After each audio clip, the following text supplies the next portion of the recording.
उपनिषद। आज का विषय चूड़ोपनिषद है। इसमें 121 श्लोक हैं। ये सामवेद से है। इसमें षडांग योग का वर्णन है। षडांग 6 अंग है। 6 अंग आसन, प्राणायाम, प्रत्याहार, धारणा, ध्यान, समाधि। इसमें 2 आसन हैं, सिद्धासन, कमलासन। अपने शरीर के भीतर जो साधक षट चक्र, 16 आधार, त्रिलक्ष्य, 5 आकाश नहीं देख सकता, उसे सिद्धि नहीं मिल सकती।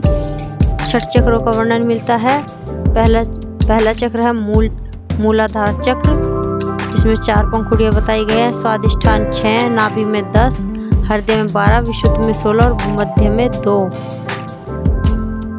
जगत की उत्पत्ति होने के कारण कुंडलिनी योनि कामरूप योनि में है और ये कामरूप है। नाभि चक्र को जानने वाला योगी है।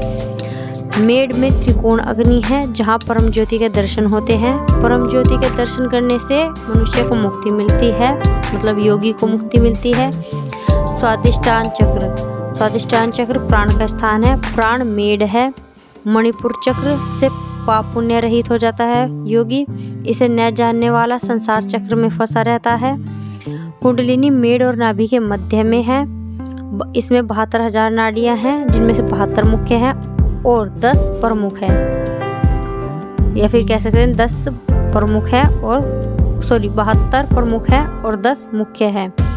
10 नाड़ियों का वर्णन, 10 नाड़ियों को क्रम से अब 10 मुख्य नाड़ियों का, प्रमुख नाड़ियों का वर्णन करते हैं। ईड़ा, पिंगला, सुषुम्ना, गांधारी, हस्तजीवा, पूषा, यशस्विनी, अलंबुषा, कुहू, शंखिनी। ये 10 नाड़ियाँ हैं। सेम नाड़ियाँ ध्यान बिंदु और गोरख संहिता में भी है। यही क्रम है। इसमें 10 प्राणों का वर्णन किया गया है। और धनंजय मृत्यु के 13 दिन तक रहता है। 13 दिन के बाद शरीर को छोड़ता है और इन्हीं नाड़ियों में जीव भ्रमण करता रहता है। अब हंस मंत्र का जप कैसे होता है? श्वास सकार भीतर, सांस भीतर ली जाती है और हकार से श्वास बाहर की जाती है। नित्य 21,600 बार ये मंत्र मनुष्य करता है। अजप्पा गायत्री मंत्र ये मुक्ति देने वाला है। इसके संकल्प मात्र से मुक्ति मिल जाती है। इसके समान न कोई जप है, न ज्ञान है, न पहले हुआ है, न भविष्य में होगा। गायत्री मंत्र प्राण विद्या है, महाविद्या है, देववेता है। कुंडलिनी की 8 आकृतियां बताई गई हैं। मनोमय ब्रह्मा द्वार से सुषुम्ना में प्रवेश कर कुंडलिनी परमेश्वरी मन प्लस प्राण अग्नि योग करती है। प्राणायाम पद्यासन में करना है। इससे अतुल शक्ति की प्राप्ति होगी। खट्टे पदार्थों का त्याग करना है। दूध से बने पदार्थों का सेवन करना है। इसमें मिताहार बताया गया है। मधुर स्निग्ध आधा पेट भोजन, चौथा भाग खाली, भगवान शिव को समर्पित। ब्रह्मचारी और मित आहारी 1 वर्ष में योग की सिद्धि को प्राप्त करते हैं। 5 मुद्राओं का वर्णन भी है इसमें। महामुद्रा, नभो मुद्रा, उड़ियान मुद्रा, जालंधर मुद्रा, मूल बंध। इनको जानने वाला मुक्ति को प्राप्त करता है। प्राण प्लस अपान से मलमूत्र कम होगा। मूल बंध से वृद्धि होगा। मूल बिंदु खेचरी शरीर में बिंदु स्थित रहने तक मृत्यु का भय नहीं होता है और मूल बिंदु खेचरी से रोका जा सकता है। योनि मुद्रा से बिंदुपात को रोका जा सकता है। बिंदु ब्रह्मा रूप है, चंद्र रूप है, रज शक्ति रूप है, सूर्य रूप है। बिंदु प्लस रज परम पद की प्राप्ति होती है। शक्ति चालिनी रज प्लस बिंदु एक होते हैं और शरीर दिव्य हो जाता है। रज प्लस सूर्य प्लस शुक्र प्लस चंद्र से साधक योगवेता हो जाता है। महामुद्रा के लाभ, इसमें सर्वव्याधिनाश, पथ्य निरस हो जाते हैं। पथ्य हो जाता है, निरस सरस हो जाता है, विष अमृत तुल्य हो जाता है। इसमें महामुद्रा को गुप्त रखने योग्य बताया गया है। इससे ये महासिद्धि देने वाला है, ये बताया गया है। पद्म आसन में ओम का जप करें। अब उत्पत्ति का क्रम बताया गया है। परमात्मा आत्मा है, आकाश सदाशिव है, वायु ईश्वर है, अग्नि रुद्र है, जल विष्णु है, पृथ्वी ब्रह्मा है और पंचभूत के ये 5 देवता हैं। ब्रह्मा जी उत्पत्ति करने वाले हैं, विष्णु सत्वगुण रूप पालनहार है, रुद्र तमोगुण रूप संहार करता है। अब भोग के लिए उत्पत्ति बताई गई है। इंद्र, लोक, देव, तिर्यक, नर, स्थावर। अब स्थूल शरीर बताए गए हैं। 10 इंद्रिय, वायु, मन, बुद्धि, चित्त, अहंकार। अब सूक्ष्म शरीर का वर्णन किया गया है। कारण शरीर जिसमें 3 गुण युक्त है। इसमें 4 अवस्थाओं का भी वर्णन आता है। जागृत, स्वप्न, सुषुप्ति, तुर्य। 4 पुरुष बताए गए हैं। तेजस, प्राज्ञा, विश्व, आत्मा। भोग पुरुष बताए गए हैं। विश्व का स्थूल है, तेजस का एकांत है, प्राज्ञा का आनंद है। ओंकार जीवधारियों में निवास स्थान। ओंकार का जीवधारियों में निवास स्थान बताया गया है।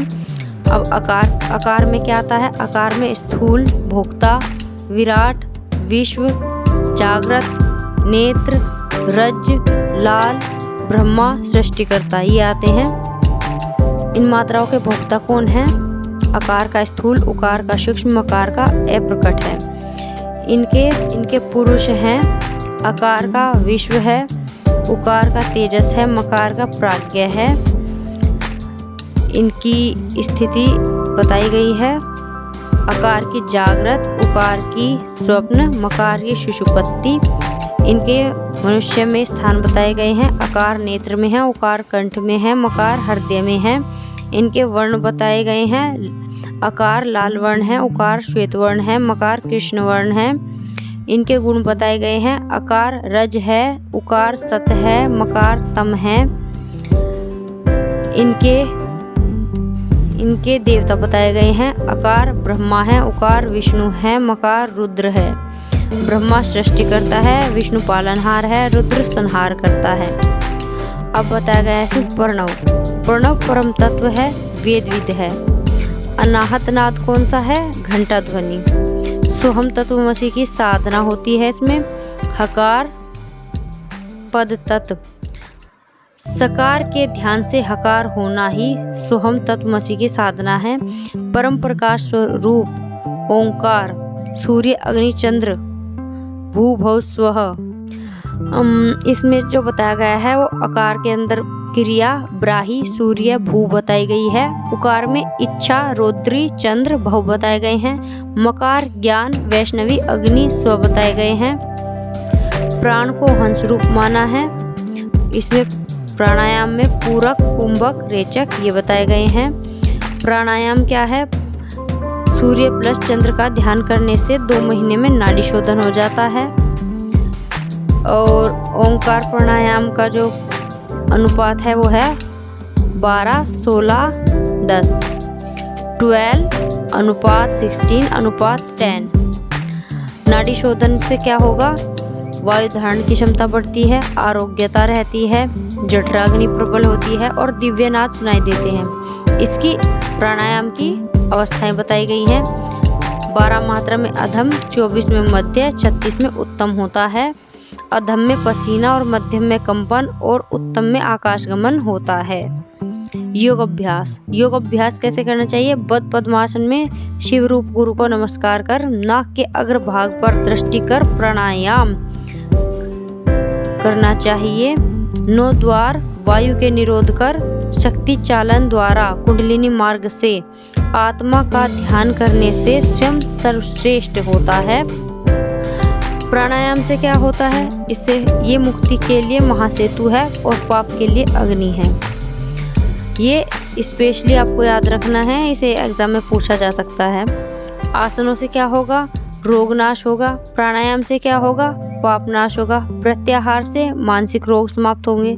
धारणा से धैर्यवान होगा। समाधि से शुभ और अशुभ कर्म समाप्त होते हैं। ये क्वेश्चंस जो हैं पहले भी पूछे जा चुके हैं यूजीसी नेट एग्जाम में। 12 प्राणायाम से 12 प्रत्याहार, 12 प्रत्याहार से 12 धारणा, 12 धारणा से 12 ध्यान, 12 ध्यान से 12 समाधि ये प्राप्त होती हैं, ये मतलब अच्छी होती हैं। धारणा शुभ फलदात्री है। अब नाद योग की सिद्धि बताते हैं। वायु गतिशील होती है, आकाश मंडल में स्थिरता होती है, महाध्वनि घंटा वाद्य नाद सिद्धि के लक्षण हैं। इस उपनिषद का रहस्य क्या है? जैसे सायंकाल में सूर्य मतलब शाम के समय सूर्य अपने प्रकाश को समेटता है, वैसे ही साधक को योग में आगे बढ़ते समय 3 अवस्थाएं, 3 गुण, 3 शरीर से आगे बढ़ते हुए इन 3 अंगों को समाधि में स्थित कर लेना चाहिए। मन के सब विकार समाप्त करना ही इस विद्या का रहस्य है। हाथी सिंह व्याघ्र की तरह प्राणवायु को धीरे धीरे वश में करना चाहिए। उपनिषद में 2 मुद्राएं जो है वो एक्स्ट्रा भी है, खेचरी और योनि मुद्रा। इसकी मेन मुद्राएं महामुद्रा, नवमुद्रा, उड़ियान मुद्रा, जालंधर मुद्रा, मूलबंध मुद्रा यही हैं। इनको भी क्रम से याद रखें। Thank you.